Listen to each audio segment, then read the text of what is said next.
You won't. I will. Thank you, everybody, for joining us here for the RAVORI Sports Conversation. Like and subscribe to all of our social media content. So here on this Sunday night here, we want to thank all of you for joining us here. We were hacked. We apologize if some people are still actually going to the old RAVORI Sports Twitter page, which is now a ridiculous Elon Musk page. So go to RAVORI Sports 2. It's on there. Put in RAVORI Sports on Twitter. More and more we use it, the more and more it's popping up. RAVORI Sports. It's going ahead and getting squared away. So definitely to check that out. RAVORISports.com. Genesis Notary Services, if you know you from Winchester, Virginia. So definitely check that out. C. Charles Harris, we are Legal Shield. I sell legal shields. Definitely I'm a legal shield representative, especially you young people out here. Do not be out here without a will for your young kids. I've seen it too often. I've seen it many, many times out here without a will for young kids. So definitely check that out. All right. And we got from the dirty. I didn't know. Yeah. I've learned that I didn't know Atlanta was dirty. I didn't know Houston and New Orleans was dirty. So explain that right off the bat, because I was like, I always thought it was just Atlanta or Georgia or whatever. But Houston and New Orleans count as the dirty South. Sitting. Oh, yeah. Them deep South states, like anything that was like a Confederate state, like Louisiana, Texas, Kentucky, Tennessee, Mississippi, Alabama, the Carolinas, Virginia, Florida, that's all. Arkansas, that's all the deep South. But I've always considered the dirty South more of Atlanta because I figured Atlanta was the hip-hop capital of the South. Despite the music legends they got in Houston to New Orleans and all them, from Cash Money Records to Screw Productions and Swishahouse, I've always found Atlanta was kind of the dirty South of capital of the deep South with Collie Park and all them other record labels they got in the ATL. So I digress, but chop and screw. I know all about that. My friend DJ in Atlanta, all you ever talk about was chop, chop, screw, chop, chop, all that dirty South Atlanta stuff. All right, sir. Let's get to it, man. So NFL. You're following two NFL teams. Let's start with I think probably one of the better teams in the NFL, the Houston Texans. I think they've been an offensive line away from possibly even going further. They seem to be stuck in the same spot. They're not in that upper echelon. The Patriots were able to do it, but the Texans, what's it going to take for them to get to that upper echelon? Maybe the best defense in the entire NFL. Best defense indeed, but like offensive wise, that I figured they needed to get more protection to protect CJ Stroud because he's already got targets. They got a good running back in Woody Martz. They got Nico Collins and all them. All those Jalen's they drafted like from Iowa State and whatnot. But I did see like during like the free agency and whatnot, they did pick up a couple linemen like Braden Smith and Evan Brown, for example.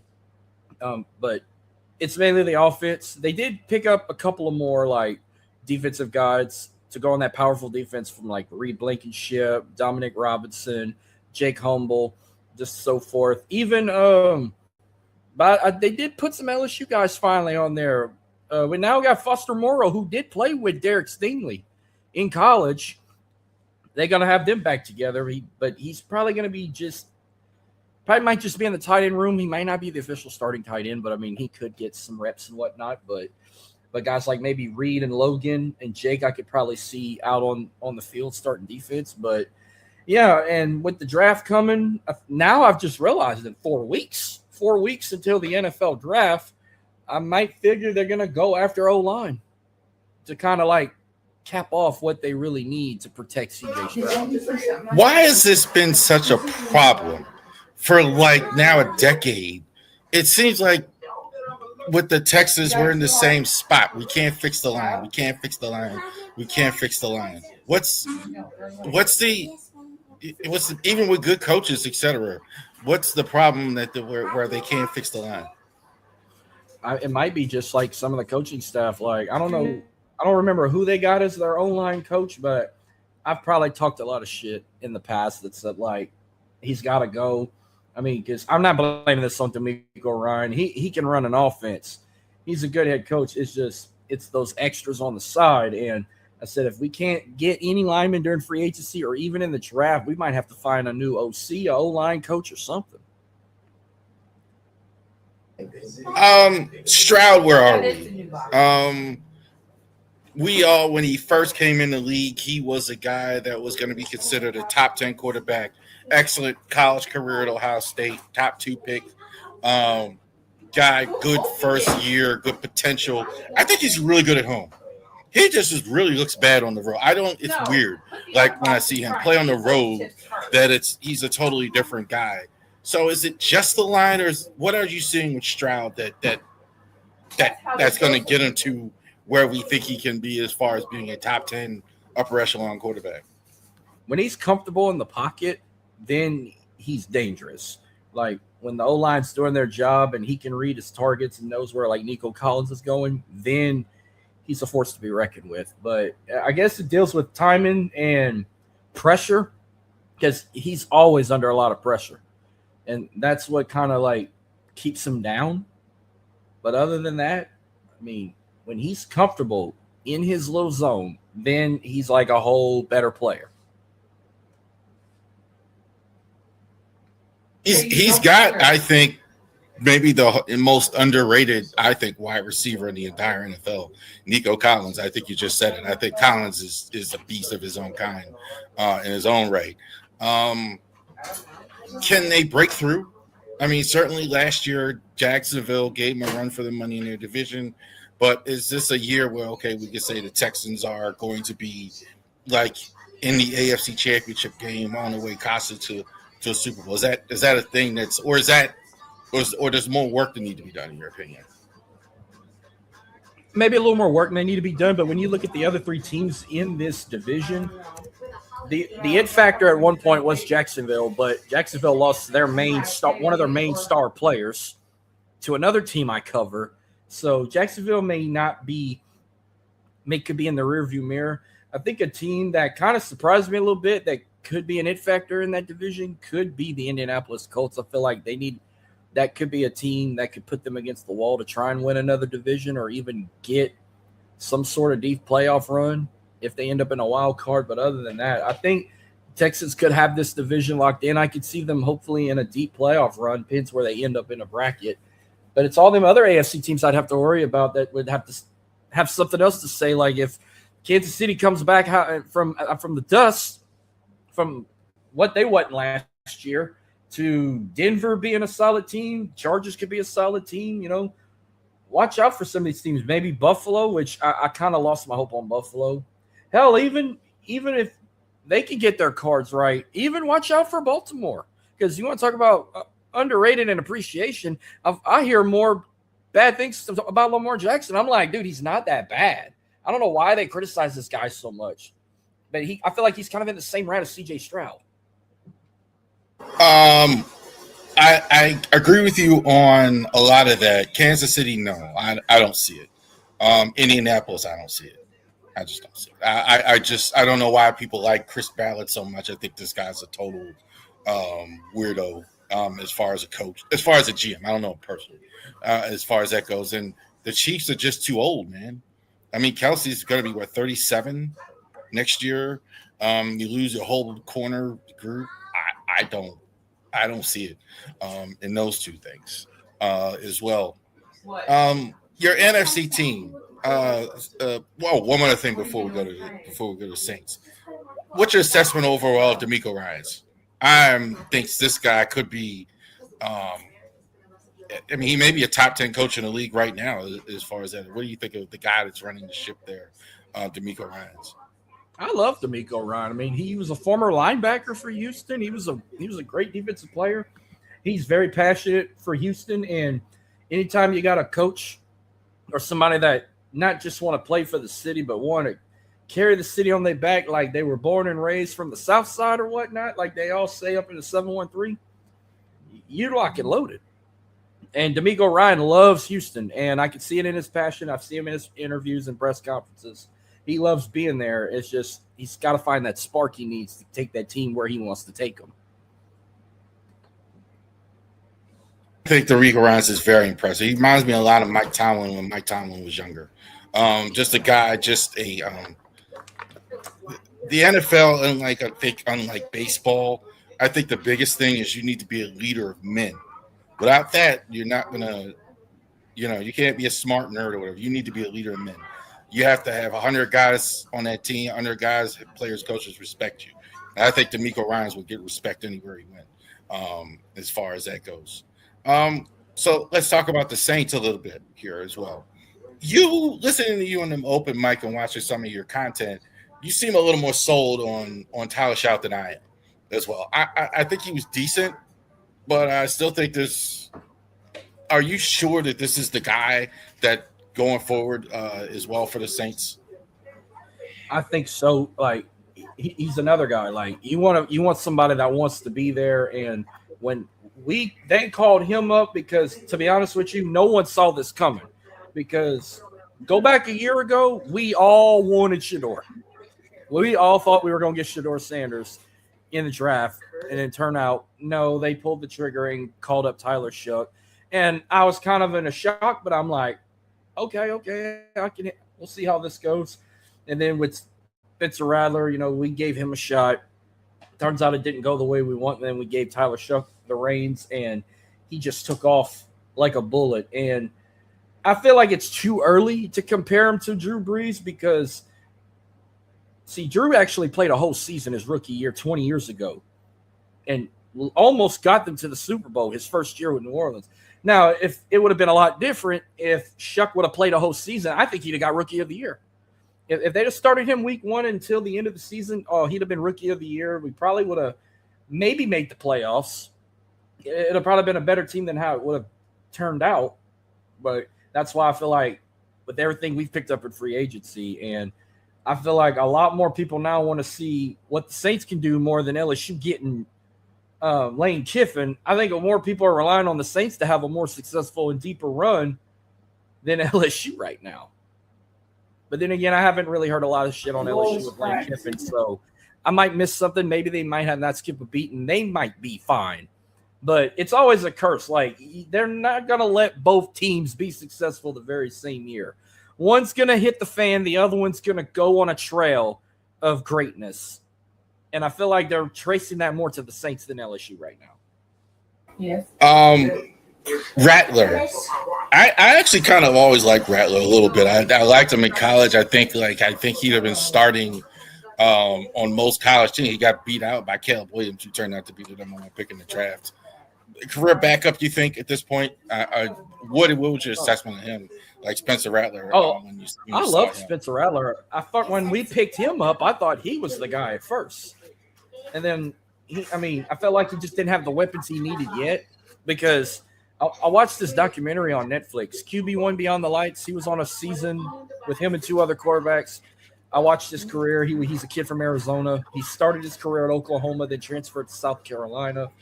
He really did good at South Carolina. Like, before Oklahoma was SEC approved, he was a Big 12 quarterback. But his time at South Carolina, I really enjoyed. And then when the Saints picked him up, I was like, finally, we got our guy while Drew Brees was gone. And because I wasn't relying on Trevor Siemian, I wasn't relying on Andy Dalton or even Derek Carr at the time. When we got Spencer Rattler, I said, this is the guy. But I guess he's just not – I'm not saying not made. Maybe he's got a lot more work to do to where he can be a starting quarterback for us again, or if he ends up going play for another team and start his own legacy. One more thing, Saints, as well. Bit of a changing of the guard here, right? Cam Jordan not coming back, correct? Kamara, less time this year. Finally out of that like 8-year period of cap jail as well. So how fast you think the Saints can get to back to where they were? Look, that division is wide open. I'm not sure there's anybody in their division to stop them for sure. Carolina won the division 8-9 last year. I'm not sure that Tyler Shough or anybody else is worse than Bryce Young. The NFC South was a laughing stock last season. Like, the fact that Carolina won that division for the first time in 10 years was mind blowing. because we all thought it was going to be Tampa Bay, but Tampa Bay is kind of shit the fan themselves, and they've shot themselves in the foot because they've lost some key players of their own too. And I mean, we did Mike Evans is gone. Mike Evans with the 49ers, he's gone. I still think Bryce Young is not really. They got lucky last season. I don't see him really turning that team around. Atlanta's got their own problems with QBs. I mean, they had to go pick up Tua because they got rid of Kirk Cousins, and Michael Penix Jr. is out with an injury. I don't know how long he's going to be out. You had to go pick up Tua, where I feel like he gets one more concussion, he's done. So that kind of puts it for the Saints. Well, the Saints have been getting back on track. Now I feel like after they get their wide receiver in the draft, then they're going to focus on defensive guys because, yeah, we got Caden Ellis back to take Demario Davis' spot. After Demario Davis went to the Jets. Alontae Taylor's with the Titans, so I feel like they're going to probably get someone to play safety. Maybe somebody in the draft, like second, third round. We're going to need somebody on the defensive line with Cameron Jordan now as a free agent. But I feel like they're good on offense. You know, they got Travis Etienne, or now it's Etienne. We can finally get to say it right. They got David Edwards back at guard, and we picked up a tight end and Noah Fant. So I think we're good on offense, and we're damn good on special. What is wrong? What is wrong with Chris Olave? Is it just injuries? Like whatever? Is that what's going on with him? It's like minor injuries, like might have like a turf toe or something. Nothing severe. They're really talking about him like he's not even there in some circles, or they have to, like, you know, this guy a couple years ago, I mean, was outstanding receiver, not that long ago. Yeah, and you know, I'm not very big on Ohio State guys, but he got my approval. I enjoyed watching him in person. But we also got, you know, he's not the only one we got that can catch the ball and whatnot. You know, we still got Elijah Cooks. We still got Trey Palmer. We still got Jawan Johnson, I think, is gone now. So we ain't got him anymore. Or unless he's injured. Let's talk about your LSU there. You brought it up. We're going to get there. LSU. I think you're probably the toughest job in all of college football, and I'm not exaggerating. The expectations that you guys have as LSU is unbelievable. Biggest story, I think, in the offseason, signing Lane Kiffin to a whole lot of money. He's a mercenary, right? Yes, he goes where the money goes as well. This guy's had success for the most part, no matter where he's been. It's a tough kid. I mean, kind of like I'm thinking about also, too, what just happened in North Carolina basketball. Hubert Davis, lifelong Tar Heel, national championship, his first season. There's the door, buddy. Like, you're not keeping up with John Shire. I think it's kind of the same thing at LSU. So expectation right away, national title for the Tigers, or is that always the expectation? Well, you gotta, you know that saying, trust the process. So, like, when we first got him, all I said at first was he's gonna get us in the playoffs his first season. But we have this thing where we don't win national championships until the title game's in New Orleans, because the only 4 we've ever won were all played in New Orleans, whether if it's in the old Tulane Stadium or the Superdome. In 2028, the national championship is in New Orleans for the first time since 2019 season. So I've gone around saying by his second year, we'll be national champs. He'll get us to the playoffs his first season, maybe at least a quarterfinal appearance, to put a statement like, we're here. I'm the best coach. I'm the number one recruiter in college football for a reason. He's building that team to where when we get to the national title in 2028, they're going to win it all. And it was no joke at all. And I know a lot of people don't trust him because, like you said, he's all about the money. And everybody's like, wait till he goes to Alabama, because that was his dream job. But they're too stupid to get rid of Kalen DeBoer, so that put us at the front door to pick up Lane Kiffin. So Lane Kiffin goes where the money goes. He goes where the money goes. He's the But I heard through the struggler to think of football. Larry Brown was like that as a basketball coach. Wherever the money goes, that's where he goes. LSU was like in $52 million in debt at one point, and they were still paying Coach Ed Ogeron, and they're now paying Brian Kelly. But I heard Alabama was in a bigger crisis than LSU is right now. That's why they didn't get rid of Kalen DeBoer. Because if they had the power to, they'd have got rid of him after the season they just had, and then would have shot for Lane Kiffin. But no, they ain't got the money to get him right now. Even if they wanted to try and get him after a couple of years, they don't have the money and the power to get him right now. SEC not as good as a conference, I think. In my opinion, I think outside of Georgia, which Georgia's kind of a still downfall. I mean, I would say a downfall, but it's been bumpy since they've changed the playoff schemes again. Now they went to like a 12-man playoff and whatnot, and since it started, not as it kind of like how when they started the 4-man team, it started with Ohio State winning one first, and I'm thinking, maybe the SEC might bounce back, but no, it's been Big Ten's won 3 in a row now from Ohio, Michigan, Ohio State, Indiana. They say they might quote unquote be the best conference in college football right now. Big Ten is way ahead of the SEC. Way ahead of the SEC. Now, in the last 25 years, the SEC probably had more national championships in the last 25 years than the Big Ten. But I know that it's always changed. There's nothing wrong with change, and all good streaks are going to come to an end. And I feel like they're not the baddest or worst conference, but I don't consider them really the top dogs in football anymore until they start having a streak like this again. Yeah, I will admit the Big Ten might be on top of the college football world. I feel like the only thing the SEC is dominating right now is baseball and softball, at least, because college baseball, LSU won since this decade. Vanderbilt, Tennessee, and 2 from LSU all won national championships in baseball. Oklahoma, all them national titles in softball. So I feel like that's the only thing they're going to basically dominate as of right now. I'll give the football to Big Ten. College basketball, I've been saying the Big East because I say the Big East might be the best conference in men's basketball, but don't sleep on the Big 12. They got some teams too that haven't won a championship yet, but their Big 12 is so fun to watch. Like if you enjoy Big East basketball or even SEC, you got to check the Big 12 out as well.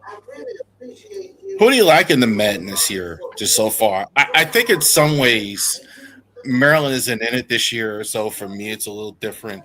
But I'm really, really kind of find myself rooting for Rick Pitino, man. I mean, what he's been able to do is this guy was left for dead. He was not even supposed to be here. They scandaled him out, all this other stuff, coached overseas, went to Iona, finds his way back to St. John's, and all he's done is turn them into a top 5, 10 program when they were – even Chris Mullin couldn't do it. So what do you kind of think of what's going on in the college basketball right now? Pitino's one of the best of the best. I mean, look what he did at Kentucky. Look what he did at Louisville. And the fact that he's going to be playing Schreier tomorrow, he knows him really well. He has lined up with him multiple times in conference play at Louisville. He's played him in the Final Four with Kentucky at once in his career. So he knows this team really well. But the fact that High Point busted my bracket like everybody else. My bracket got busted with High Point beating Wisconsin. And then the shit really hit the fan when Florida got eliminated by Iowa. But no, I had Duke get knocked out in the Elite Eight. I didn't even have them in my Final Four, but with where we are right now and Pitino taking St. John's, and I love supporting Catholic colleges, and I would love nothing more than the St. John to upset Duke because I'm also a Carolina fan, so I hate Duke as much as Michigan and Ohio State hate each other. Hell, as much as Ravens hates the Colts. Basically. Oh, you don't have to tell me, like in Maryland basketball, how much we don't like Duke still. We're not in the ACC anymore, but trust me when I tell you, I saw enough of that blue jersey in my entire life. But here's the thing: you talk about Duke. Hubert Davis gets fired. Rumors of Mark Few, all those years at Gonzaga, all the success he's had. Again, our fans or media is expectations too high because I think it's harder now to coach than it's ever been. with the transfer portal. I mean, you really have to try hard to keep your players every year. Did they really explain why he got fired? Because it's like he beat Duke in the regular season. I feel like he should have kept his job. Well, he got bounced in the first round, and I agree with you. I think again. I mean, he didn't. I mean, he won 70% of his games. I mean, how many wins do you want? It's like when I was talking to Evan. You know how irrational Ohio State fans are. Like, we want Ryan Day fired. Well, how many games do you want to win? He's only lost 6 games like, the whole time you've been there. A lot of them in Michigan. But I think sometimes expectations are too high for fans at times. I don't know how he not got fired after losing 4 in a row to Michigan. I think that Natty saved his job. Yes, I do too. But he's won all the time. He's hardly ever lost. I think he's lost like 6 games total the whole time he's been there. This year, he had less heat this year, not getting to the finals and beating Michigan. Didn't they I think he only had 2 losses last year. He lost in the Big Ten title game to Indiana, and he lost the playoff game to Miami. I think that was his only 2 losses. Yeah, they lost to Indiana, who's the eventual champion, and they lost to Miami, who was in the final. Miami. Yeah, so I don't know what you want. I mean, as far as Ryan Day goes, there as well. Look, real quick, I'm going to give you LSU for example. Oh, I'm sorry. No, go ahead. You were talking. I was going to give you LSU for. I'm going to give you LSU for prime example in another sport. We've been wanting Matt McMahon gone, and look what they just did now. They not only got rid of him this morning, they got their former coach back. Will Wade is back at LSU for 7 more years because they just picked up a new president a couple months back who came from McNeese, which is about 40 minutes away from me, and they just picked up their other former president and athletic director who's now going to like be the head senior official of the if I'm saying it right. So they had a plan in their back pocket to get Will Wade back. They said, if we get him back, we got to get him with people that know him really well and he's so comfortable with. By the way, Heath Schroyer, Senior Deputy Director of Athletics and Executive Director of Internal Relations for the LSU system. That's his new job after he took over as Athletic Director at McNeese while Will Wade was coaching there. So they picked up McNeese's former president and athletic director to go to LSU to bring Will Wade back. Now I see why they hate LSU for a reason. They, like how they got Lane Kiffin and stuff. And then you got 2 good winning coaches in Jay Johnson and Kim Mulkey. They're trying to build something here. And I mean, I love Kim Mulkey, man. I love Kim Mulkey. I say that all the time, man. If my daughter's played basketball, that's where I want her to play. Somebody who's actually going to be who's actually going to teach. It's funny. I'm seeing it more with women's coaches better than men's coaches often a lot. I haven't loved a women's basketball coach like this since Pat Summitt. I think that's pretty high praise. If those people that don't know Pat Summitt was dominant as well. Better than Gino Ariema. I won't go that far. Oh, that's back and forth right there. I got to tell you. Go ahead. UConn coach good too. I mean, they're one of the best programs right now. If you're talking girls basketball, you got UConn. They got a damn good coach. UCLA got a good one too. This goes on. I don't remember their names, but I know UConn's is a man. I want to circle back a little bit to one thing you said real quick before we go off on the other subject. The money in college sports. You kind of mentioned the debt Alabama was in, how much it cost LSU. Is that a problem going on? I mean, Alabama is not a small school, guy. I mean, they're having money issues compared to some of the Midwest schools. So is that, I mean, more and more we're hearing these whispers, hey, man, these old rich people are getting tired of paying money to these kids and things like that. That's kind of important. What do you think about the money part of it? I mean, I think it's all going to the football program. Like, that's the only thing they have been dominating in this damn decade. Not just in the last 20 years, but like outside of softball, it's like that's the only two sports I remember them winning titles in. Mainly football. Saban won like what 6 with Alabama. He's won 1 with LSU and he's won 6 with Alabama. And then the only other team I recall outside of football in Alabama was softball. They've won maybe like 1 or 2 national titles, and that's it. Like basketball's maybe making a little noise, but they never get past the Sweet 16. And I don't see them getting past Michigan tomorrow. I don't either. I think Michigan is tremendous. Michigan, I think they may have the best team in the whole college basketball. Them in Arizona as well, as much as other people want to make it Duke or whatever. I think Michigan is. I've been watching them all year. Michigan's been fantastic as well. Go back to the Fab 5 days too. Michigan always had some relevant basketball programs. They are strong. I would still say they're a football school, but they've always, I agree, had that strong basketball program, kind of like LSU. Like I would say that's a football school, but you can't just phone it in basketball, like a Duke or North Carolina where they don't really care. LSU, that's a big deal. LSU boys basketball hasn't been so relevant in 20 years. Their last 20 years ago was the last time they went to the Final Four, but that was they lost to Florida. That's what happened there. But like, I don't think.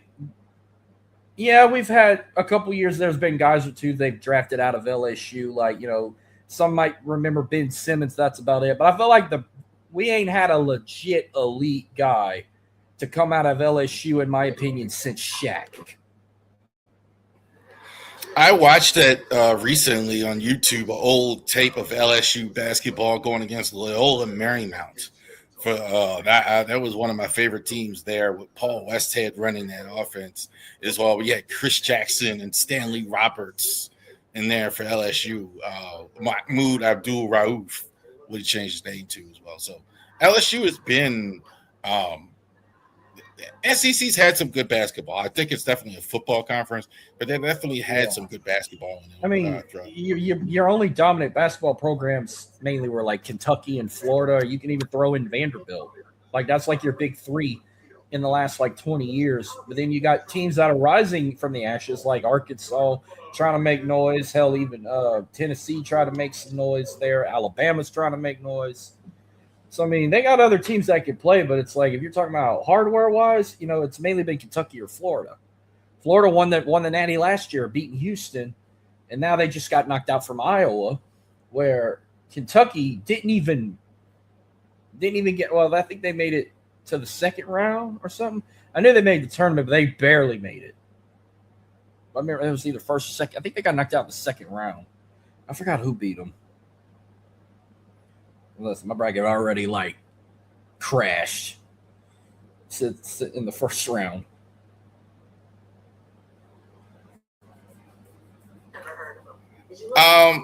Let's talk about you, Marcus, or if we call you that, Haas, or the new name is there. Okay, so that name, I've had that name for 21 years. I've been DJing since 2005, and I needed a name. And this is how this came about. So I don't know. Like when I got my first vehicle at 15, I've watched a lot of Pimp My Rides or played Need for Speed Underground. I wanted to when I got my first vehicle, I got rims for it. I wanted to put some decals on it, tinted the windows and whatnot. I wanted to put something gangster. So on the brow of my truck, I put the Dirty South in cursive because it's like we do live in the South. And then when my DJ career took off, they were like, we need to give you a DJ name. And I couldn't think of nothing. And my mom one day was just like, why don't you call yourself Dirty South? You got it on the brow of your truck. And then it kind of tagged along. And then my cousin found a sign on the side of the road that he hand scrubbed and cleaned. And it said Dirty South on it. It looked like a banner. He gave it to me. And I put it on my table when I would DJ. So that name took off. When I mean it took off 21 years ago, people don't. If I don't get called by my first name in my hometown, people will holler at me like, "What up, Dirty?" or "What up, Dirty South?" Hell, my nieces and nephews call me Uncle Dirty. I wasn't expecting that, Uncle Dirty. dirty there as well. How long have you been doing this in front of the camera? You've been content creation like long time, sports content creation. I think I heard you say like 5 years, like on your own doing another podcast or whatever. So a long time, right? Well, if you want to go back, any content creating I did in the past, like you remember Vine? A long time ago, yeah. That's probably where it I say that's where it started. You know, people forgot about Vine. I made Vine videos that were funny. It got people's attention. But if you're talking about like in today's content creation, it's like it started in 2020 during the pandemic. I got tired of doing sports writing for wrestling for a network I used to be on. I think it was the Downtown Sports Network. I was writing for them. And then I was like, why don't we do a wrestling podcast instead? And I did podcasting for 6 years. I kind of took a year break last year, and then I've had some hiatus crisis with the show I used to be on. Then I was like, I want to start fresh. I got back with Adam and all them from Driving to the Top. They've been wanting me to come back after I left for a little while. Came back. I said, I'm going to start something fresh because I have had a show in the past with Driving to the Top that I've had two different names. I started with SAT Sports, where it stood for Saints, Astros, Tigers. That's where it started in 23. I've had that for a while, and then when I wanted to try and talk more, I wanted to kind of be more into pop culture and stuff, so then I created I ended up renaming SAT from Saints, Astros, Tigers to Somehow Always Talking Sports. That's what it stood for, and then kind of like ECW, Eastern Championship Wrestling, to now Extreme Championship. Yeah, go ahead. When I left Driving to the Top, you know, I didn't have no beef with anybody. You know, me and Adam always got along, but I felt like, even though it was my show, I thought they owned the naming right to SAT. So I was like, I'm not even going to fight or take it from them. I came up with Sportsmania Plus. I had a guy from Florida I did a show with where we talked about everything. We didn't just talk about our teams. You know, he was a New England Patriot guy, a Mets guy, a Duke guy and stuff. We talked pop culture and all that stuff. We did it for a little while until he became he had a new baby, and then he kind of disappeared. And then I took over Sportsmania Plus for a bit, and then I made a mistake getting offered to go join a new show at a new network, and it didn't last long because they just didn't like how I was and my personal reasons and issues. So I went back to Adam, and then I said, I'm going to start fresh, and I needed a cool name or something, and then I thought of On the Go, and then I'm like, okay, if I'm going to call it On the Go, I got to spell it like Louisiana, Geaux. Right. And I said, I'm going to cover everything across I-10 from Houston to New Orleans. And I've had other teams that popped up. Like, I covered too much on that show. My old tagline was, I got teams in different area codes. I was listening to Ludacris one day, and that song popped on. I said, how about instead of hoes, I'm going to call it I got teams in different area codes. Yeah, I know where it came from. Luda, right? I got you. Ludacris and Nate Dogg. What is your process like in terms of that? Because you have a wide knowledge. I think you and Dylan probably look at more stuff than like everybody. In Which terms Dylan of that, you talking about? Which Dylan you talking about? Oh, on Driving to the Top, right? Yeah. Oh, he might do more than me, but I don't know how I still keep going. I guess just because I'm single and I live by myself, I got all the time in the world to do everything I want when I'm not at work. So I don't have to worry about a girlfriend or a kid in the life because I don't have kids. It's all the time, all the extra time I got to myself when I'm not at work. So I guess that's what keeps me to do every single team I have today.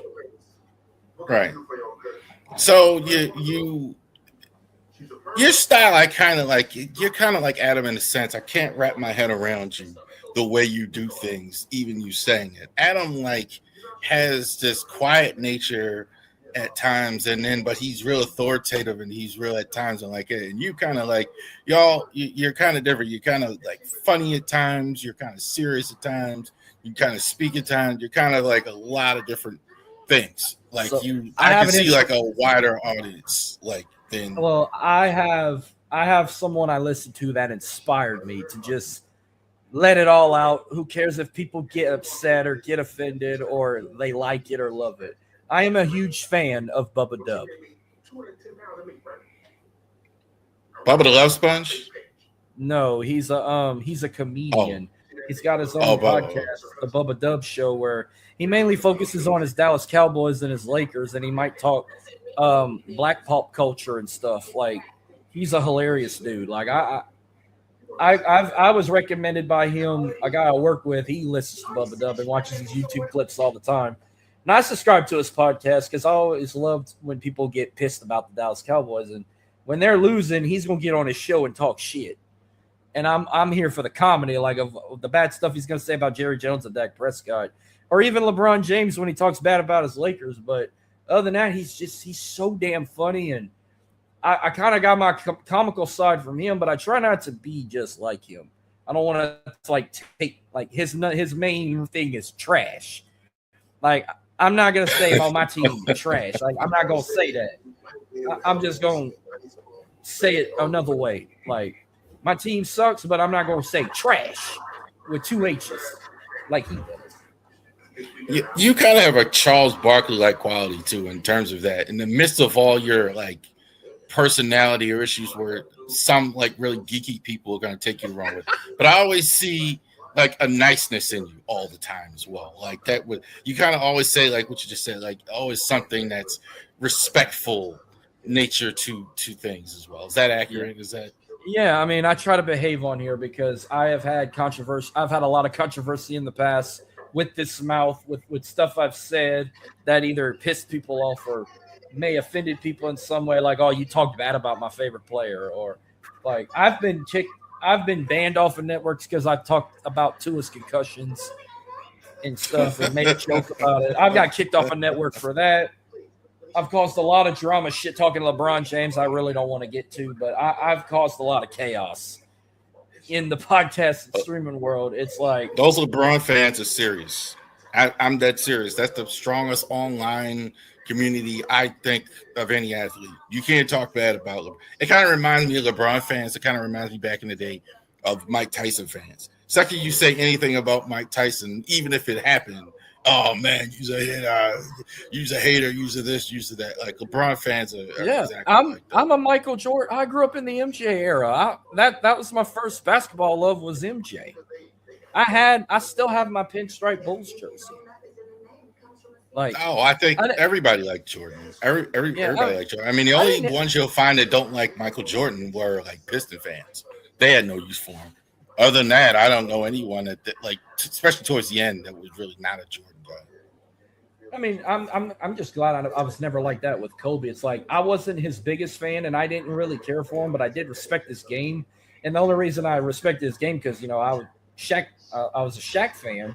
I wasn't no Laker diehard, but if they were on TV, I was watching them. But I was mainly watching Shaq. But I had my love. Why did you like Kobe?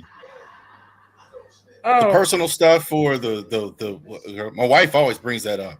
Like, what were you doing in Colorado, buddy? Like that whole situation. I guess the personal. Or was it just his personality?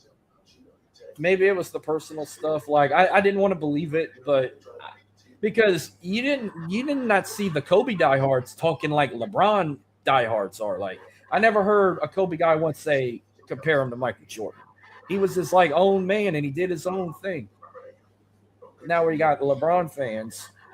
They think, oh, now because he's 2 games away from playing more games than any other player. He's going to break Kareem Abdul-Jabbar's record. Now they're going to say, oh, he's the best of the best. Take that, MJ. And I'm like, MJ didn't play as long as Kobe did. And I mean, as LeBron did. And I'm sure if he did, he probably would have passed Kareem's record.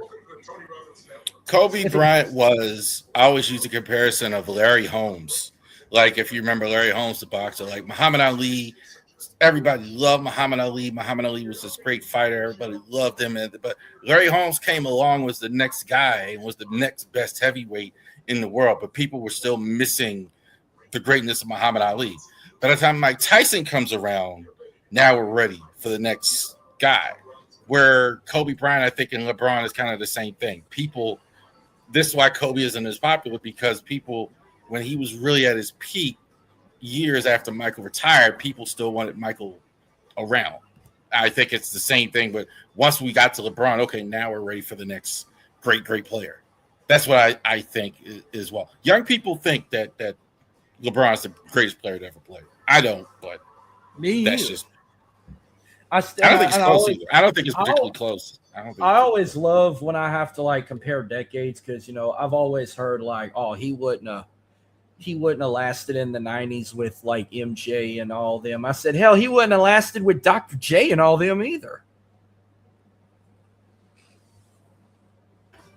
Oh, the Dr. J, I think that was like kind of what you see now when Jordan came in the league.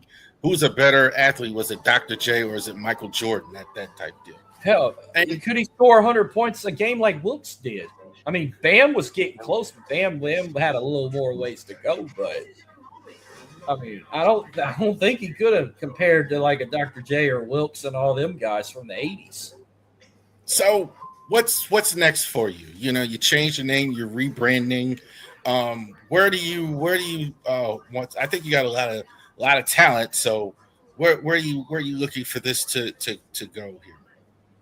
Well, if I took a former wrestling podcast after 5 or 6 years of that time and grew it to what it is now, I'm sure I can do the same with this. I just need to think of more ideas, kind of change it up a bit. Like I started.